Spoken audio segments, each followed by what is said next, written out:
Alhamdulillah udah jadi Habib di Indonesia, bersyukur kepada Allah Subhanahu wa taala sudah jadi Habib. Coba kalau jadi Habib di Afrika, auzubillah, panas. Gak malu kalau mendengar ada seorang muda, tidak perlu saya sebutkan namanya, sedang mengajar umat begini di Jakarta, tiba-tiba apa dia katakan? Diam semua. Nabi sedang masuk. Diam semua, Nabi sedang masuk. Semua diam, umat seperti terhipnotis, diam. Setelah itu Nabi sudah jalan, Nabi kirim salam kepada anda semua. Apa ini? Ini khurafat, minal makdzubah. Saya termasuk yang protes keras hal-hal semacam ini. Andai kata pun benar, menurut sejarah para aulia, tidak ada wali yang memamerkan kewaliannya. Apa di sini memamerkan? Mempertontonkan. Andai kata benar ada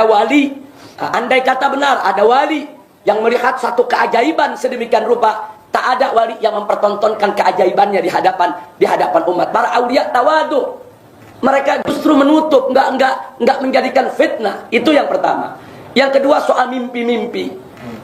Dikit-dikit cerita mimpi ketemu Rasulullah. Tadi pagi habis coffee break bersama Rasulullah. Tadi malam makan malam bersama Rasulullah. Saya sering dengar berita-berita macam itu. Ini semua khurafat. Al-Mawahib Al-Quddusiyah, Syekh Ibrahim Baharwas dari Shibam. Beliau menceritakan tentang keramat-keramat daripada Al-Imam Faqihil Muqaddam Muhammad ibn Ali Ba'alawi. Faqihil Muqaddam, beliau datuknya para habaib yang ada di tengah-tengah kalian. Beliau Faqihil Muqaddam Ustadzil A'zam, guru besar. Beliau Syekhus Suyuhus Syariah, gurunya para guru-guru syariat. Qudwatul Muhaqqiqin, beliau pedoman para ahli hakikat. Beliau Tajul A'immatil Arifin, mahkota para ahli ma'rifat. Faqihil Muqaddam Muhammad bin Ali Ba'alawi. Beliau dimakamkan di Zanbal. Zanbal pemakaman para aulia. Nah, dulu ada satu orang fasik, orang ketika mati dikubur di dekat kuburnya Faqihil Muqaddam Muhammad bin Ali Ba'alawi. Dikubur di dekat kuburnya para aulia. Singkat cerita, ini orang fasik. Maka datang Mungkar Nakir, disiksa itu orang, diazab itu orang, dicambuk itu orang. Ketika itu orang sedang disiksa dalam kubur, tiba-tiba Faqihil Muqaddam Muhammad bin Ali Ba'alawi, beliau bangun dari kuburnya.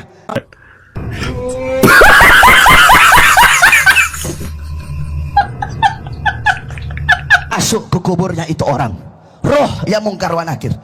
Kata Faqihil Muqaddam, pergi wahai Mungkar Nakir, jangan kamu siksa ini orang, jangan kamu azab dia, kamu cambuk dia, teriakan dia, jeritan dia, mengganggu zikirku kepada Allah Subhanahu wa taala. Itu orang fasik dapat syafaat gara-gara kuburnya dekat dengan kuburnya orang soleh. Masih hidup dia tidak dekat dengan orang soleh, kuburnya yang dekat dengan orang soleh dapat syafaat. Bagaimana kalau semasa hidup kita dekat dengan orang-orang soleh? Kalau aku tidak malu kepada Allah Ta'ala, maka neraka jahanam itu akan aku matikan. Sombong amat. Bahwa Al-Imam Faqihil Muqaddam adalah orang-orang yang besar. Beliau adalah orang-orang yang hebat. Bahkan diceritakan beliau pernah mi'raj, saudara-saudara, bertemu dengan Allah dalam satu hari 70 kali, saudara-saudara.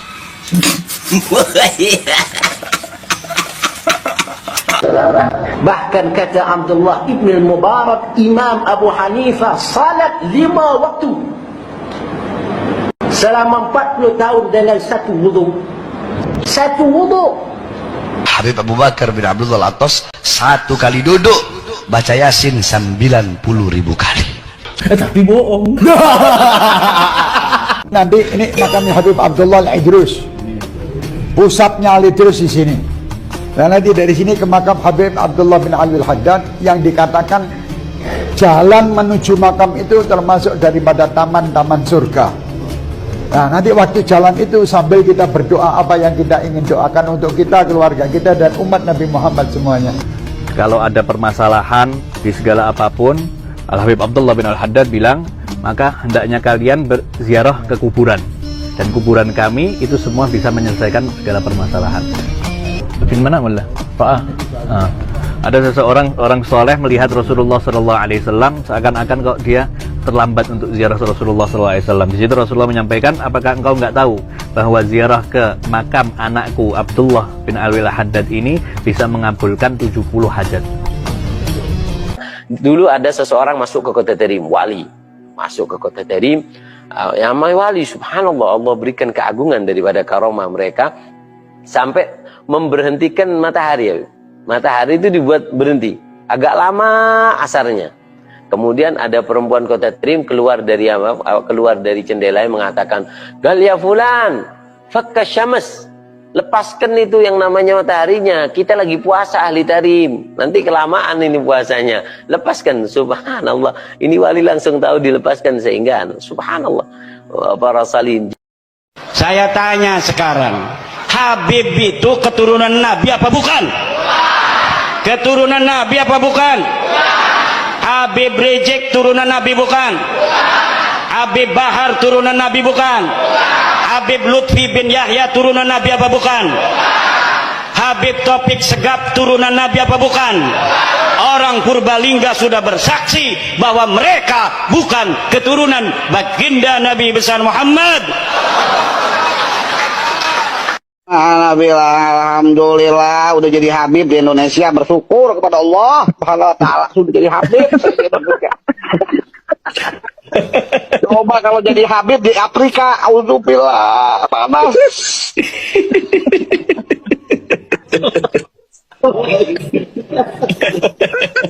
Ana cuman gitu aja bilang, alhamdulillah kita jadi Habib nih di Indonesia. Nah, jadi banyak muhibin. Kalau jadi habaib di Afrika, wallah, jadi Bilal bin Rabah. Syekh Abu Bakar bin Salim ini dikatakan waktu kakeknya masih bujangan, beliau pernah nolong kakeknya, padahal beliau belum dilahirkan, tapi ruhnya diturunkan oleh Allah Subhanahu wa taala. Salah satu karomat beliau, ruhnya pernah turun ke dunia untuk menolong kakeknya sebelum beliau dilahirkan. InsyaAllah Al-Faqih Al-Muqaddam Muhammad bin Ali Ba'alawi, maqam beliau sangatlah tinggi sekali sehingga beliau tahaddusan bin ni'mah. Diriwayatkan beliau berkata, ana fil awliya ka Muhammad fil anbiya. Kedudukan saya dengan para wali Allah yang lain seperti kedudukan Nabi Muhammad di hadapan para nabi Allah. Ditanyalah oleh orang sekitarnya, mana lebih afdal, Faqih Al-Muqaddam atau Syekh Abdul Qadir Jilani? Syekh Abdul Qadir Jilani ashhar min al-faqih fi dunya. Syekh Abdul Qadir Jilani lebih masyhur, lebih terkenal daripada Faqih Al-Muqaddam di dunia. Faqih Al-Muqaddam ashhar min al-Jilani fil barzah. Tapi Faqih Al-Muqaddam lebih terkenal daripada Syekh Abdul Qadir Jailani di alam barzah. Baik, yang berikutnya, pembantu Al-Imam Syekh Abi Bakar bin Salim. Pembantunya Syekh Abu Bakar bin Salim itu pulang kampung mudik lama nggak ada balik-balik, sampai diisuin di kampung itu diinat, pembantunya Syekh Abu Bakar bin Salim meninggal udah nggak ada kabar, bertahun-tahun nggak ada kabar, udah mati itu orang, udah lama nggak ada kabar. Datang beberapa masyarakat ke Syekh Abu Bakar bin Salim, Syekh Abu Bakar bin Salim, ente nggak mau nyari pembantu lagi? Lo kenapa emang? Pembantu ente yang lama udah meninggal, udah nggak ada kabar. Apa kata Syekh Abu Bakar bin Salim? Sebentar, beliau diem. Oh enggak, masih hidup. Tanya masyarakat, lo kok bisa Syekh Abu Bakar bin Salim kok masih hidup? Apa kata Syekh Abu Bakar bin Salim? Saya cari di sorga nggak ada. Saya cari di sorga nggak ada. Kata masyarakat apa? Ya kali di dalam neraka, coba dicari dulu dalam neraka. Apa kata Syekh Abu Bakar bin Salim? Orang yang melayani keluarga Nabi Muhammad, semua tempatnya di sorga, nggak ada yang di neraka. Dia ngomong bukan orang sekelas kita. Yang bicara Al-Imam Syekh Abi Bakar bin Salim. Sampai beliau dalam manaqibnya bercerita, guruku kata Habib Ali, Habib Abu Bakar Atos, itu kalau waktu antara maghrib dan isya, Allah berkahi waktunya. Waktu berkah. Bagaimana waktu berkah? Guruku kata Habib Ali, kalau waktu antara maghrib dan isya, beliau baca Yasin berapa kali? 60.000 kali. Limited edition ini. Muka-muka impor. Kalau lo kan muka lokal. Hidung pesek, pipi tembem. Mata belok. Persis kayak celengan Semar.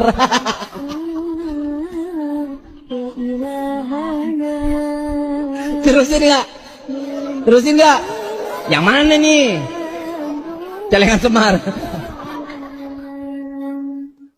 Bagaimana itu bayi kota terim? Kok bisa menjadi bayi yang sangat mulia, bayi yang dibuat tawasul? Nanti kita akan ceritakan insyaAllah. Artinya yang dimaksud ya terim wa ahla adalah ya terim ya Allah barokah kota terim, kemuliaan kota terim. Dari doanya ada para sahabat dan para aulia, wa ahlaha, dan juga barokah yang tinggal di kota terim, penduduknya. Siapa penduduk kota terim? Para wali Allah yang laki, para wali yang perempuan. Bahkan dikatakan perempuan di kota terim itu ya Habib Mohsin, mereka kalau Lailatul Qadar besoknya subuh, mereka ketika setelah subuh ba'dal isyraq, mereka karena rumah di kota Terim seperti kita lihat, antum lihat di belakangan ini kan berdempetan, Habib. Ini coklat, yang ini putih, ya kan? Ini kan sangat berdempetan. Mereka setelah isyraq, mereka buka pintu, mereka mengatakan, dapat bisyara apa kamu tadi malam?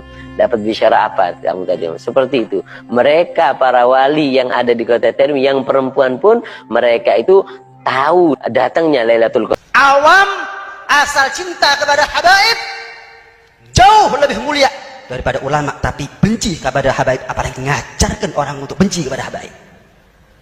Nggak level. Saya mau tanya, apakah bisa dibandingkan Salman Al-Farisi dengan Abu Lahab? Nggak level. Tapi paman Nabi kufur kanu regani, Allah sudah tidak menghargainya, buat apa kita hargai?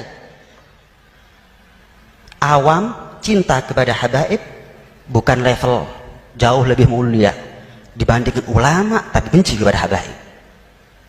Ketahuilah, jika ada orang zalim, dia aman dari semuanya, ketahuilah mereka masuk surga karena syafaat kami, keluarga Nabi SAW. Walaupun kamu merasa hina, kamu merasa gak ridho, kamu gak rela, itulah kami, keluarga Nabi SAW, bisa memberikan syafaat karena kami adalah keluarga Rasulullah SAW. Nama pertama, Habib Abu Bakar Habib Abdullah Al-Idrus tidur di tempat sampah 3 tahun. Tidur di tempat sampah, Pak. 3 tahun tidur di tempat sampah. Ada tempat sampah kayak gini-gini nih, tempat tidur di situ. Dilihat orang ya kayak orang gila gitu. Tapi wali besar, Sultanul Malak, ratunya wali di zamannya, punya anak keramatnya lebih besar lagi. Habib Abu Bakar Al-Adni pernah ngujankan susu.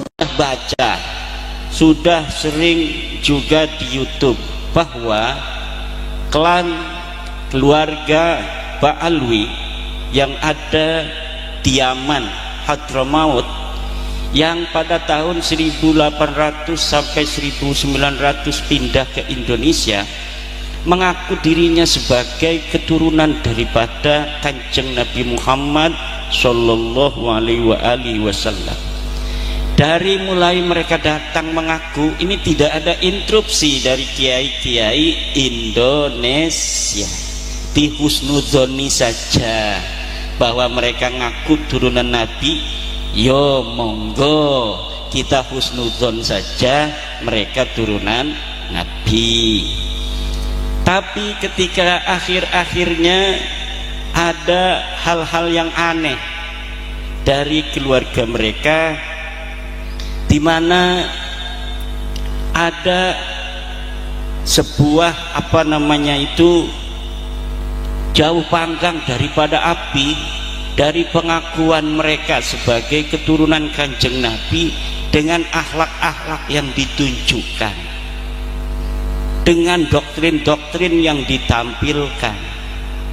Ada yang ngaku lagi ceramah sebagai, saya ini cucunya Rasulullah, dalam tubuh saya mengalir darahnya Rasulullah. Ada lagi yang menghina-hina ulama. Ada lagi penceramah mereka mengatakan, kiai, kalau kiai ini menikahi Habibah, perempuan mereka, maka itu kiai tae. Nah ini naudzubillahimin. Ada lagi yang ngomong, kalau umpamanya ini pengasuh pesantren Mbak Alwi ini yang ngomong, kalau kiai sudah pintar, santri sudah pintar, sudah pintar ngaji, jangan sampai merasa dirinya ini sama dengan kabaib. Kalau misalnya kiai merasa dirinya dengan ilmunya derajatnya sama dengan kabaib, maka ini kiai yang tidak akan mendapat syafaat dari Kanjeng Nabi Muhammad sallallahu alaihi wasallam. Nah, dari berbagai macam itu, apalagi tentang ngaku-ngaku sejarah, pembelokan makam yang tadinya KRT Sumotiningrat kok jadi orang binnya bin Yahya, Pangeran Diponegoro jadi Bakbud. Lah orang Jogja asli kok jadi Bakbud, ini piye? Jadi aneh gitu. Kemudian katanya NU didirikan oleh Hasim bin Yahya, padahal dalam sejarah kita yang saksi hidupnya masih ada videonya Mbah As'ad Samsul Arifin. Itu tidak ada cerita-cerita bahwa NU didirikan oleh Habib itu tidak ada. Yang ada Mbah Hasyim Asy'ari minta petunjuk kepada gurunya Mbah Khalil Bangkalan. Kemudian Mbah Khalil Bangkalan mengirimkan tongkat, mengirimkan tasbih kepada Mbah Hasyim bahwa keinginan untuk menyatukan kiai-kiai pesantren yang ada di Indonesia direstui, diantarkan oleh Mbah Khalil dengan perantara Mbah As'ad Samsul Ngarifin. Lah Mbah As'adnya baru meninggal, videonya masih ada, cerita tentang sejarahnya masih ada. Di situ ndak ada kabib-kabiban. Lah sekarang kok sampai bikin LKS di DKI Jakarta, ada LKS untuk MI, katanya pendiri Nahdlatul Ulama salah satunya Habib Qasim bin Yahya. Lah ini aneh. Banyak lagi. Ini tadinya video ini akan kita bisa tahu bagaimana pandangan mereka sih sebenarnya, sikap mereka terhadap Nahdlatul Ulama, sikap-sikap mereka yang tidak diketahui oleh orang-orang tua kita di pondok-pondok pesantren, karena orang tua kita jarang lihat YouTube, orang tua kita jarang juga kan diundang oleh masyarakat ngadiri acara maulidan, karena orang tua kita sibuk ngajarin santri, jadi jarang mendengarkan kabib-kabib ceramah di luar. Kalau misalnya diundang ke pondoknya ya pasti ceramahnya yang normatif. Tapi kalau kita lihat di YouTube itu ada yang ngomong kakinya kabib, sendalnya kabib itu lebih mulia daripada kepalanya kiai yang pakai sorban. Inilah bapak-bapak yang membuat saya itu jadi kok kayaknya bukan cucu Nabi dah yang begini, nggak bakal cucu Nabi begini. Ada lagi mereka yang menghina Mbah Hasyim luar biasa, seperti tadi ada dari ketua PWI bilang ada golongan mereka menghina Mbah Hasyim itu luar biasa, menghina NU ini luar biasa. Tapi orang-orang tua kita banyak yang nggak ngerti kenapa orang tua kita jarang kayak kita. Orang tua kita itu jarang lihat HP, lihat megangnya tasbih. Hebatan orang tua kita jadi aman otaknya. Kalau kita liatin YouTube jadi kita tahu orang-orang jahat. Kalau orang-orang tua kita itu lihatnya Al-Quran, habis ngaji Quran di rumah, kemudian ngajar ngaji di majlis. Habis ngajar ngaji di majlis megangnya tasbih, Allah Allah Allah Allah, nggak megang-megang HP. Paling megang HP juga nggak ada YouTube-nya, nggak ada WhatsApp-nya, yang bisa ngebel aja. Betul nggak? Lah inilah, jadi masih ada orang-orang tua kita yang belum tahu adanya fenomena-fenomena di tengah-tengah warga NU. Ini warga NU doang yang kena. Kalau saudara-saudara kita di Muhammadiyah itu nggak bakal kena doktrin kabib-kabib itu. Mereka tidak percaya mereka turunan Nabi dari dulu. Yang bahaya itu kita warga Karena warga NU percaya dari awal mereka turunan Nabi. Kalau Muhammadiyah, Al-Irsyad wa akhwatuha itu ndak bakal kena apa-apa. Paling mereka senyum-senyum lihat video-video Mi'raj 70 kali. Emang dari dulu gua kagak percaya sama lu. Tapi kita sekarang warga NU ini, saya ngomong petang-tang potong-tong begitu, nerocos itu banyak juga yang ngomong naon eta Cina eta, yang dari Sunda ngomong itu, ngomong opo kata orang Jawa, bahkan ada yang nganggap sesat segala macam. Ini Pak, saya dapat manuskrip, dapat Kutubung Qayyimah, ada kitabnya di abad 6 bahwa nasab mereka palsu. Ini buktinya, banyak kitab-kitabnya. Nggak percaya itu. Kan ada di dalam Al-Quran, lam yakunil ladzina kafaru min ahlil kitabi wal musyrikina munfakkina hatta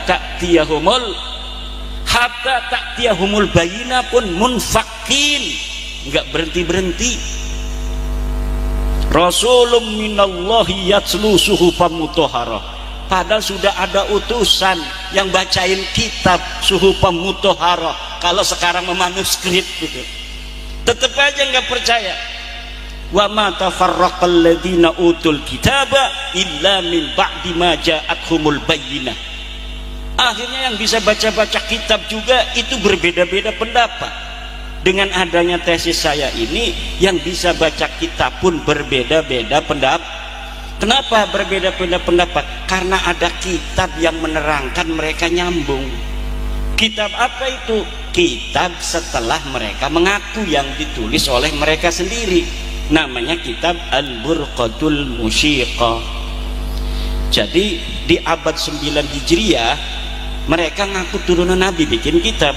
Saya nama Ali, bapak saya bin Abu Bakar bin Abdurrahman bin Muhammad Maulad Jawilah bin Ali Sahibit Tarak bin Alwi bin Al-Ghayur bin Faqih Muqaddam bin Ali bin Muhammad Sahib Birbat bin Ali Koli Kosam bin Alwi bin Muhammad bin Alwi bin Ubed. Ubed ini kemudian disambungin kepada keluarga Nabi, katanya bin Ahmad bin Isa.